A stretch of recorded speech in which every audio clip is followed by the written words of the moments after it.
Qual è l'importanza di questi eventi oggi nel Mediterraneo? Quelle est l'importance d'organiser ce type d'événement aujourd'hui en Méditerranée pour vous? Je crois que c'est d'abord très important de l'organiser à Rome parce que ce colloque fait suite à d'autres, c'est-à-dire qu'il poursuit une réflexion qui a été entamée à Paris et même à Bruxelles à propos de l'importance de ce thème de la Méditerranée qui a une importance évidemment culturelle mais aussi politique en ce moment et qui a été soulignée souvent par les commentateurs même si les volontés politiques ont parfois du mal à s'accorder sur ce point. C'est dire que cette manifestation concerne à la fois les aspects culturels, historiques et aussi sociopolitiques et même communicationnels du sujet, c'est-à-dire la Méditerranée et en particulier la prise de conscience du fait que la Méditerranée n'est pas vue de la même manière quand on est en Italie, quand on est en France ou quand on est dans d'autres points de la Méditerranée. Ce colloque s'intéresse à très précisément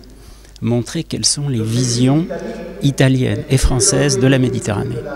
Ok, parliamo di visione italiana e francese, ma l'Unione Europea in questo come interviene? Comment l'Union européenne intervient-elle? On a parlé de France et d'Italie, mais comment l'Union européenne joue-t-elle un rôle dans ce sujet? L'Union européenne fait partie, d'un point de vue politique international, d'une organisation qui s'appelle l'Union pour la Méditerranée, qui a été créée à l'initiative des pays européens, la France et les autres pays européens,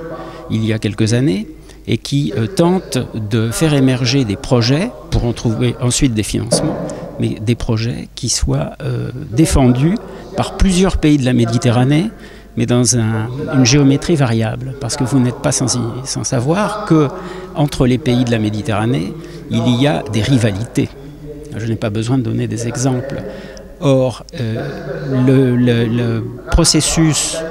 de travailler par projet permet d'associer dans un projet des pays, 2, 3, 4 pays, et pas forcément de mettre de force tous les pays ensemble, parce que ce qu'on a du mal à faire, et c'est pour ça qu'un ancien dispositif qu'on a appelé le processus de Barcelone a eu beaucoup de mal à fonctionner,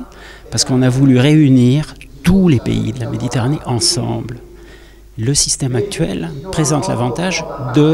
d'avoir une géométrie variable, c'est-à-dire dans certains cas on va mettre l'Algérie et pas le Maroc, dans certains cas on va mettre Israël et pas la Libye ou d'autres pays, et par conséquent on arrive ainsi à faire émerger des projets.